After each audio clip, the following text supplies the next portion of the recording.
Hello, everybody. Welcome back. I'm Taylor, and today we are going to be having a full breakdown on whatever happened last night.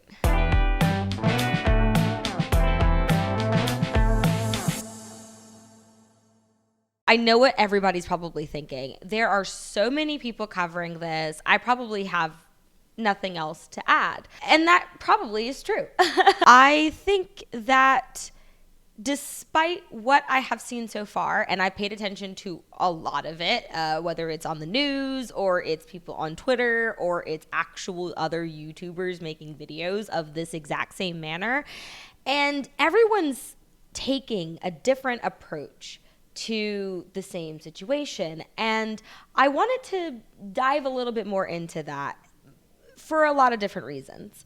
One, because I think this is a lot more complicated of a situation in regards to what we should do moving forward. By that, I mean, I think the way that we as a people are trying to handle the seriousness, you can tell that it's out there. You can tell that there are people who really do find this to be a horrific act of what happened at the Oscars last night. But at the same time, I think that there's a lack of empathy in a lot of the conversation. And I've noticed that most of the content creators that I've seen that are Black identifying people of color have a little bit more to say in that empathetic environment. So I felt like, why not add my voice to the collective? But before we do that, I will ask you to go ahead and hit that like button, hit that subscribe button, and while you're at it, go ahead and hit that notification bell so you never miss a video here on Critical Commentary. Now, let's get started. To make sure that I am honest and fair, I thought it would be best to start off with just playing you an uninterrupted version of what happened last night. I am going to try and make sure that the video is censored, but at the same time, please just be aware that if I am unable to find a uncensored version in post, that this will have some graphic language and obviously a depiction of an assault. You know who's got the hardest job tonight? Javier Bardem and his wife are both nominated. Now, if she loses, he can't win. He is praying that Will Smith wins. Like, please, Lord. Jada, I love you. G.I. Jane 2, can't wait to see it. All right?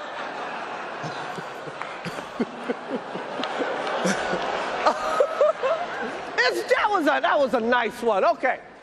I'm out here. Richard. Oh, wow. Wow. Will Smith just smacked the shit out of me. Keep my wife's name out your mouth. Wow, dude.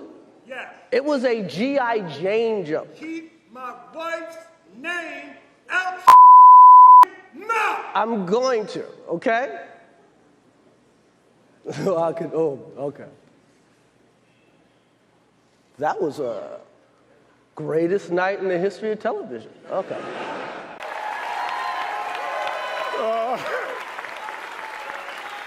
Oh, man.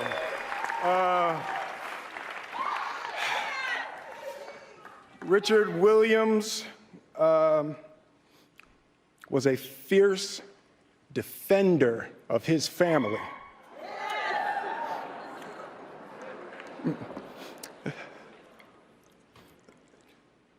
In this time in my life, in this moment, I am overwhelmed by what God is calling on me to do and be in this world.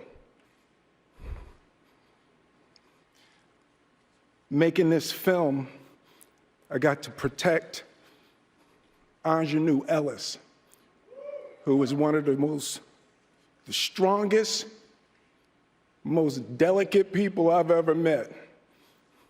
I got to protect Sanaya and Demi, the two actresses that played Venus and Serena.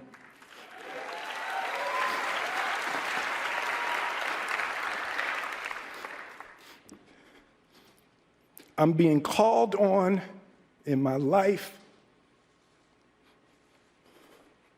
to love people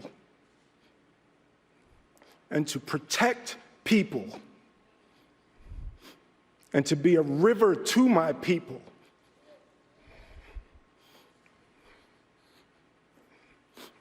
And I know to do what we do, you got to be able to take abuse. You got to be able to have people talk crazy about you. In this business, you got to be able to have people disrespecting you. And you got to smile and you got to pretend like that's okay.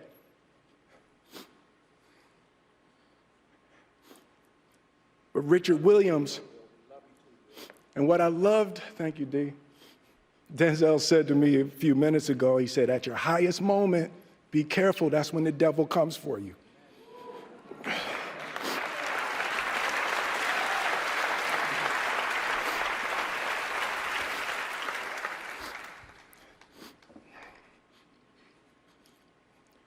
It's like, I want to be a vessel for love.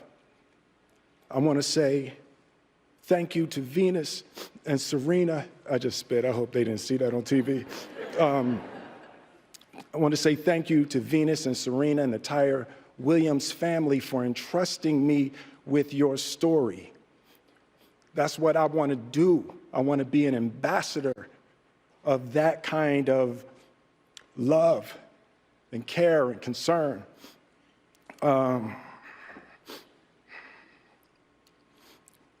I want to apologize to the Academy. I want to apologize to all my fellow nominees.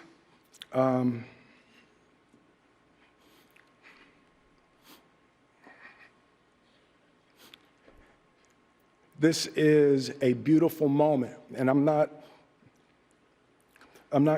crying for winning an award. It's not about winning an award for me. It's about being able to shine light on all of the people, Tim and Trevor and Zach and Sanaya and Demi and Ingenue and the entire cast and crew of King Richard and Venus and Serena, the entire Williams family.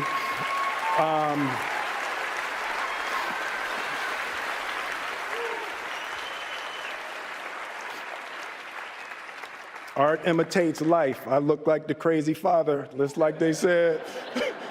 I look like crazy father, just like they said about Richard Williams. But love will make you do crazy things. To my mother, a lot of this moment is really complicated for me, but to my mother, she didn't want to come out. She had her knitting friends. She has a knitting crew that she's in Philly watching with.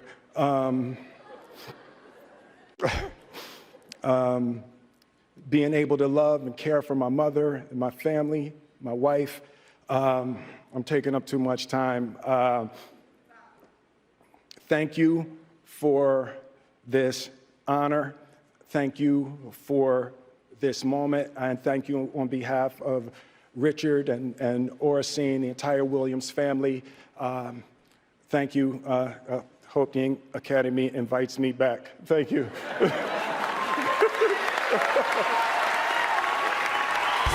I was actually watching this live, and because I am in the United States, I did not hear a lot of what was in this video, especially in between the slap and then the resuming of the program, because they cut the mics off. So a lot of what I saw was mostly from reading mouths. I know what he said, but I didn't know to what degree in which he said it. And I do think it's important to note that that was an auditorium filled with thousands of people. And yes, while that auditorium was quiet, the fact that he was so far away from the microphone and able to project his voice, don't want to give him props right now because I'm not trying to do that, but I do think, oh my gosh, that is a powerful voice. Imagine Lupita Nyong'o's ears. You know what I mean?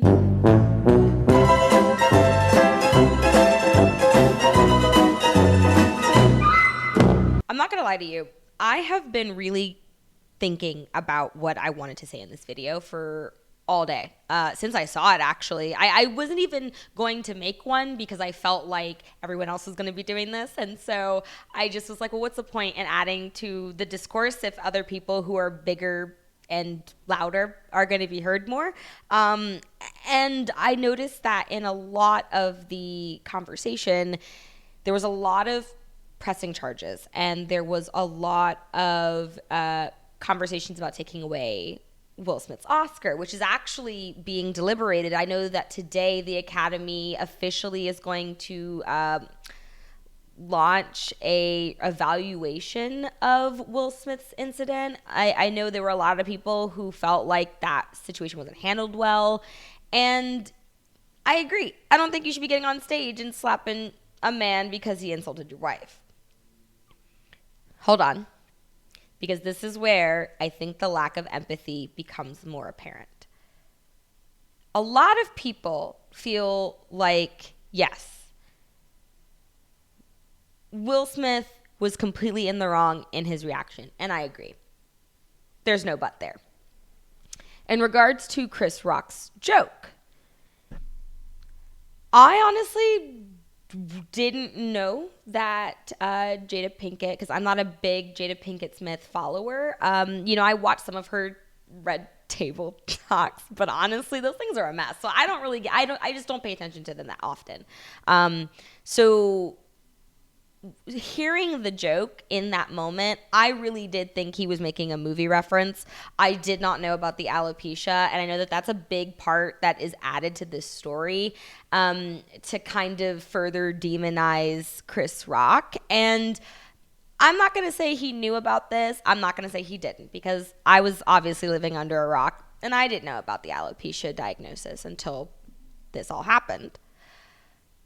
But where I'm noticing there's like this gap in the conversation is the why. I honestly, just coming from a personal place, was really disappointed in Will Smith's actions, and probably not for the reason that people think.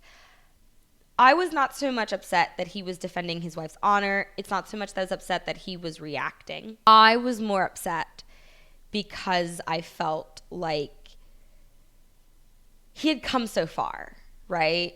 He was known as like one of those rappers that didn't curse, didn't really talk about substance use. He didn't talk about women in derogatory ways because, as he said on the Graham Norton show a few years back in an interview, that, his grandma told him, you don't need to be that kind of person to be that kind of rapper. Didn't she find your lyrics? Oh, yeah.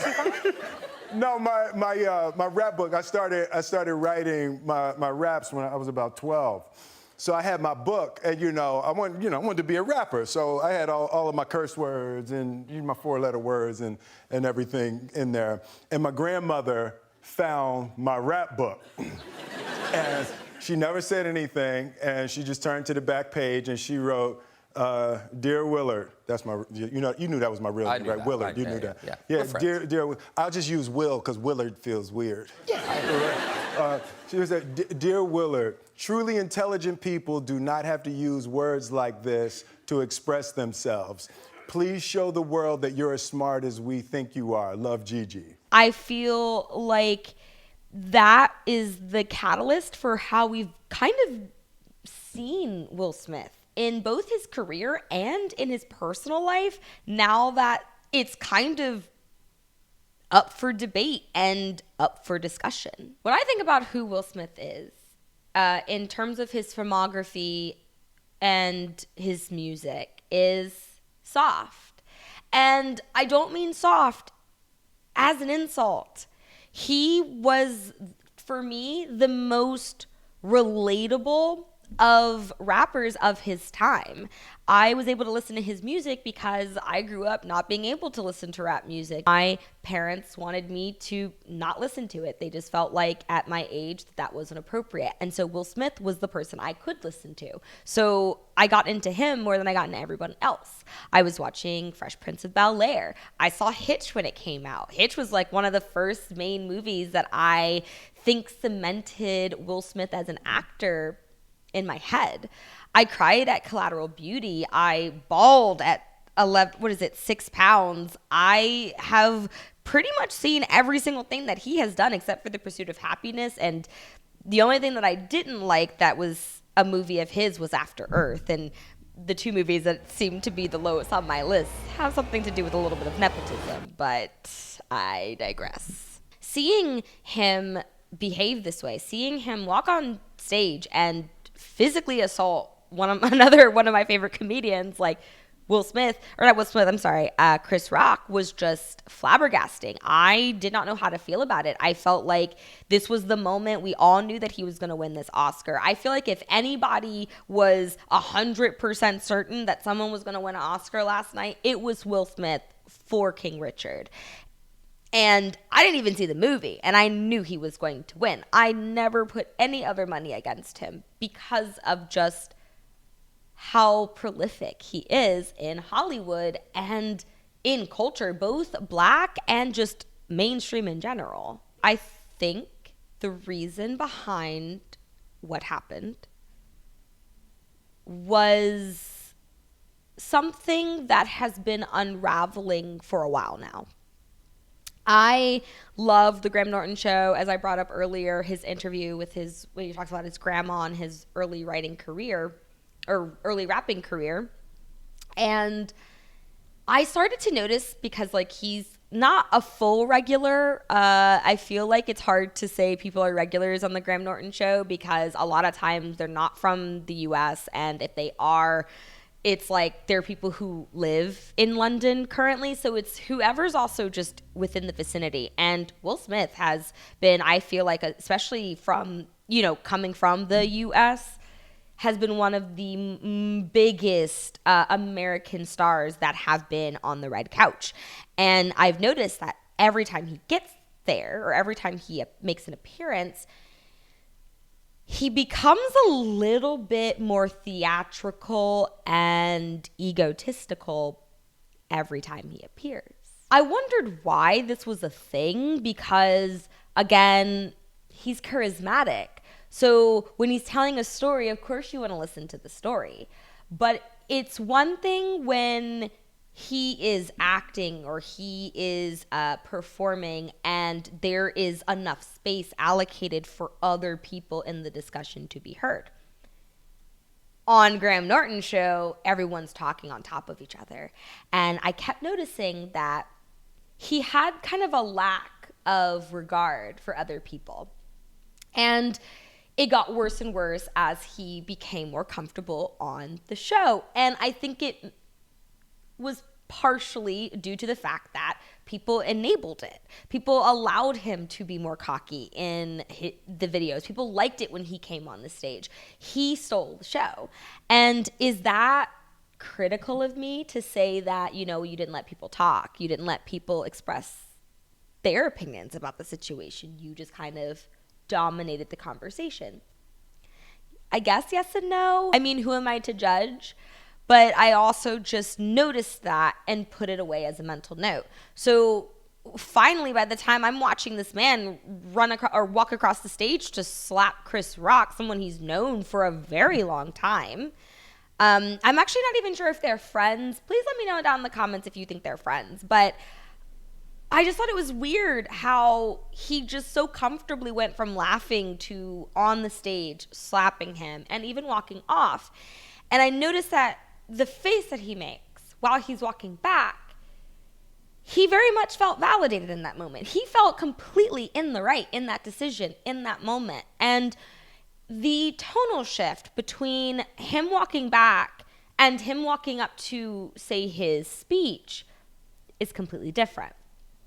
Now, we all know that, Tyler Perry, Samuel Jackson, Denzel Washington, pretty much all the black grandpas that were sitting in the front row were sitting there going, yo, dog, you just messed up. and this is how I felt. I agreed. He did mess up. There is a love that I have for him in this moment, but at the same time, I objectively could see how when you are black and you are even just the slight bit famous or notorious or infamous or whatever, you open yourself up to higher levels of criticism. It's part of the reasons why I was afraid to even start doing YouTube, because I felt like not only was I going to be chastised and ridiculed because I'm a woman, but because I'm also a minority. And I think that one of the things I've always been taught, and I think it's a horrible thing that we, raise our children, especially children of color, this way, is to think that we have to work twice as hard to get half as much.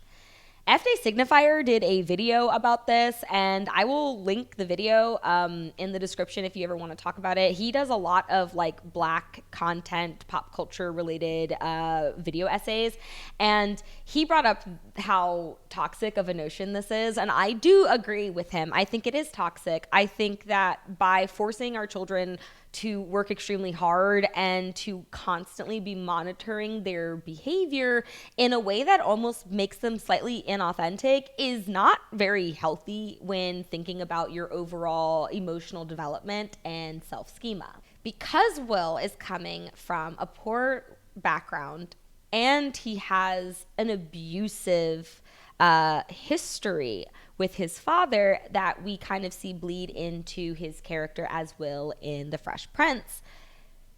We already know that there is a lack of control in that toxic masculinity is, gonna slip in. Daddy-o!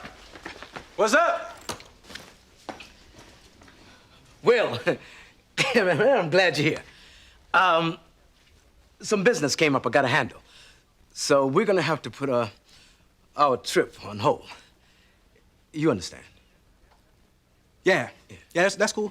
That's cool. Just for a couple of weeks. I understand. Yeah, maybe a little longer. Yeah, whatever. Look, I'll call you next week and we'll iron out the details, okay? Yeah. It was great seeing you, son. You too, Lou.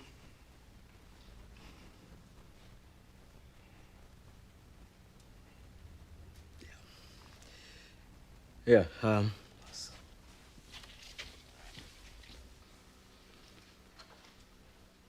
sorry, Will. You know what? Actually, this works out better for me. The Slimmies of summer come to class wearing next to nothing. You know what I'm saying? Will, it's all right to be angry. Hey, why should I be mad? I'm saying, at least he said goodbye this time. I just wish I hadn't wasted my money buying this stupid present. I'm sorry. If there was something that I could Hey, you know what? You ain't got to do nothing, Uncle Phil. Hey, ain't like I'm still 5 years old, Ain't like I'm gonna be sitting up every night asking my mom, when's Daddy coming home, Who needs him? Hey, he wasn't there to teach me how to shoot my first basket, but I learned, didn't I? Hey, I got pretty damn good at it too, didn't I, Yeah, Uncle Phil? you did. Got through my first day without him, right? I learned how to drive, I learned how to shave, I learned how to fight without him. I had 14 great birthdays without him. He never even sent me a damn card. To hell with him!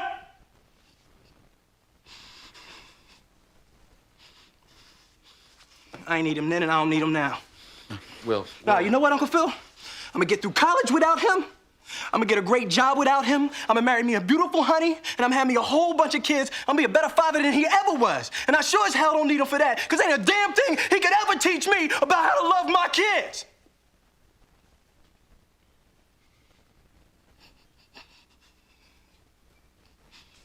How come he don't want me, man?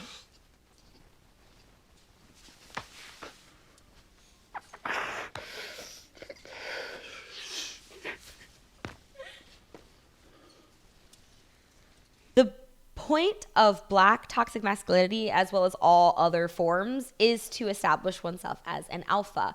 But when there is that racial component and that historical generational trauma component of slavery, disenfranchisement, the fact that black men are the lowest in economics and being able to get jobs, but they're also the highest in incarceration levels, You can see how this can put a lot of pressure on someone who is trying to make it big. They're coming from poverty. They're not trying to make waves.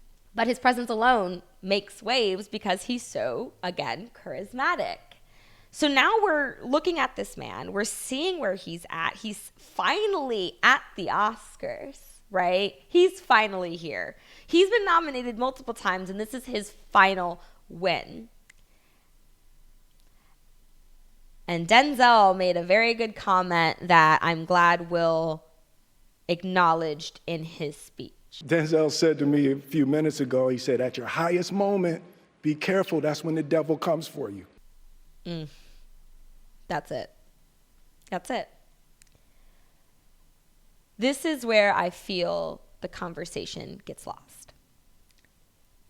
People forget that when you are at your prime, that's when the devil comes for you. And let's pull out Christian iconography. When you've done all this work and you're proud of yourself, being proud obviously turns into pride. Pride can eventually evolve into egomaniacal behavior.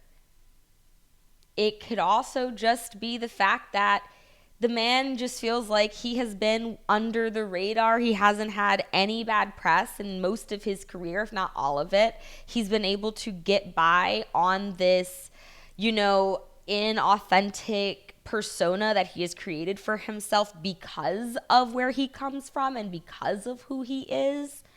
And it just snapped. I don't know. I really don't know. The pain that I feel for him, I cried while he was giving his speech. And I know what you guys are all going to say. I get it. Like, I know I'm probably being too nice, right? I'm probably being too nice. But I think the reason why I'm being too nice is because I feel like so many people are not being nice enough. And I'm not trying to condone the behavior, because at the end of the day, no, you should not be putting your hands on people. Like, that is just not okay. That's never okay. I told you this was going to be a rant, guys. This is just full chaos that's just unloading out of my head. Okay, I'm back. I'm sorry that it's dark. It's because I had to edit and figure out where in the world this argument was going. If you want to know what I truly think, unfiltered, I would say that I think everything got to him. I think he got cocky. I think he forgot where he was. I think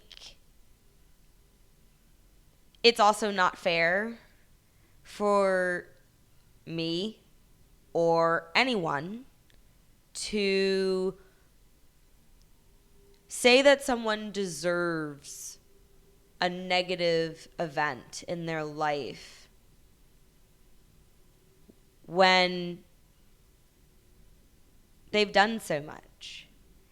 And I think that we're ignoring the fact that this is not so much a toxic masculinity issue. I mean, it is. But it's more specific than that. The problem is the fact that we are looking at a mentally unstable person who is unable to properly express or use healthy coping mechanisms to deal with the amount of fame that they have. Can you imagine the level of your mental health when everything you do is under a microscope, even more so because you're Black and you have something to prove? I feel like that's not brought up enough. And maybe it is, and I'm just not seeing it. And if so, I'm so glad that there's other people having this kind of discussion. But I just really felt like I needed to bring this up because I think it's more than just an assault situation.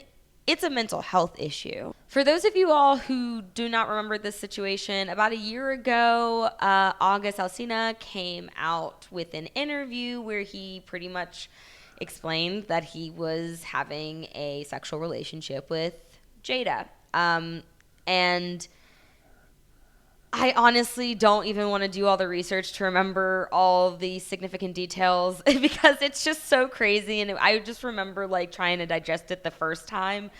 But Cliff Notes is that there were rumors going around that they were potentially polyamorous.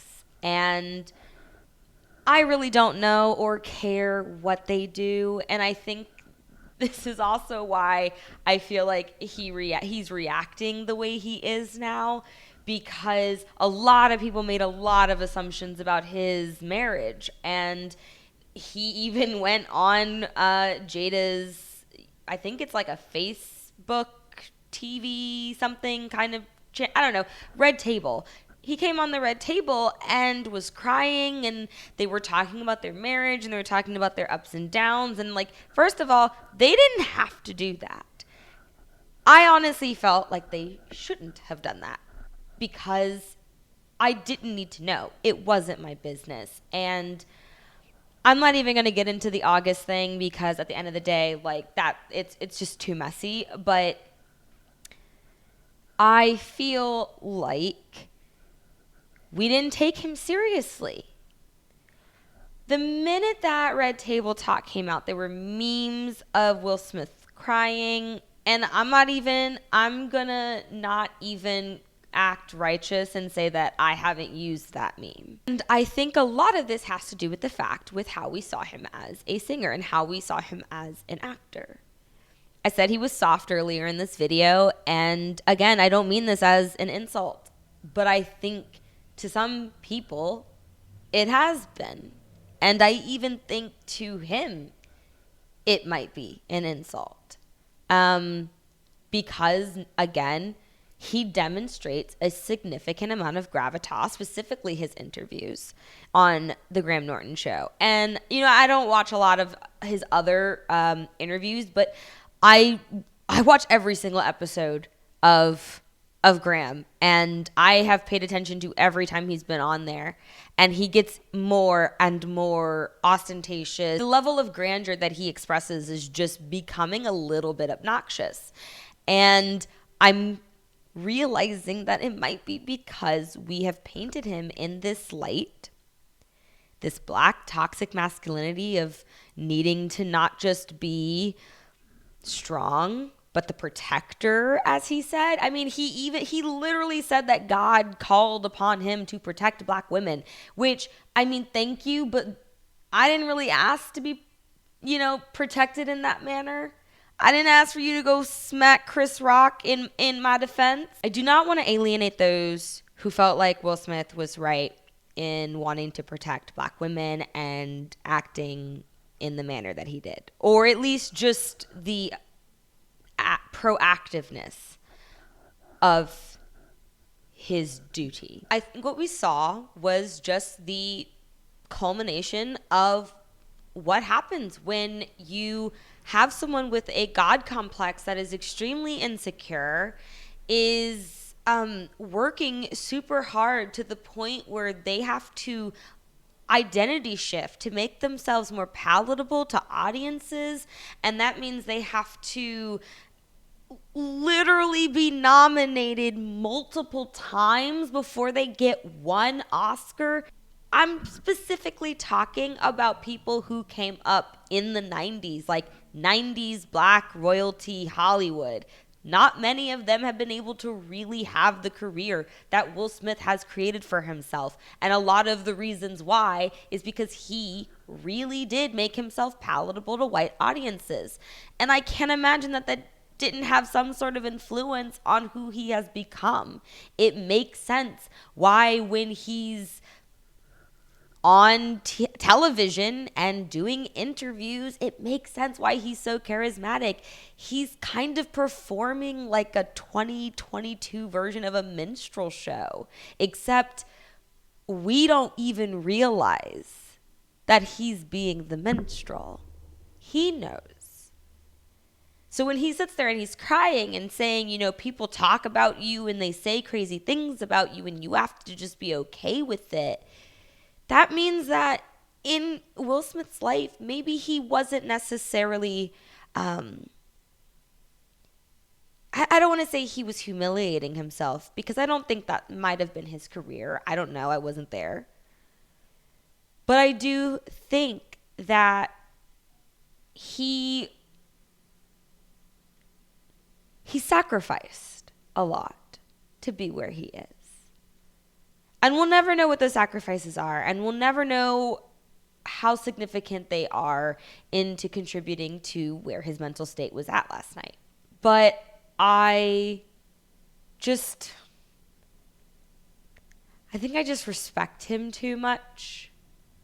And I know that like we shouldn't put our heroes or people that we look up to on a pedestal because they're humans. And I've never really been that kind of person. I've never seen him as an idol, but he does give me hope. He has been to some degree a part of my upbringing and a part of a lot of my self-concept as a content creator. It's why I don't curse actually on my channels, because I felt like I can communicate and express myself without using curse words. Do I use them in my personal life? I'm not answering that question. But I can feel the pressure that he felt and still probably does feel. And I honestly think the tears that he was shedding yesterday was not because he won. I felt like he was crying because he had won, and he knew that the slap, everyone's talking about it. People aren't even talking about the fact that he won. And that is, I think, why he was crying in his speech, because he realized that in a moment of weakness, he allowed himself to taint the best night of his entire life. And now it is forever in history going to be linked to that. I don't think he'll ever get another Oscar, to be honest with you. I don't think he'll be really asked back to the Oscars even. And I wouldn't be surprised if it affects the careers of maybe even his children. I know they're more into music than they are into acting. But you just never know. Hollywood's such a very fickle place, and I think that I would never put it past them to make the children pay for the sins of the father. I don't know. I feel like I just ranted on for like hours, but I just felt like if I didn't make this video, I would be betraying some weird portion of myself, and I don't even really know if I said anything that was worth bringing out. But I hope that the Academy makes the best decision for them. I do think that, consequences must be upheld.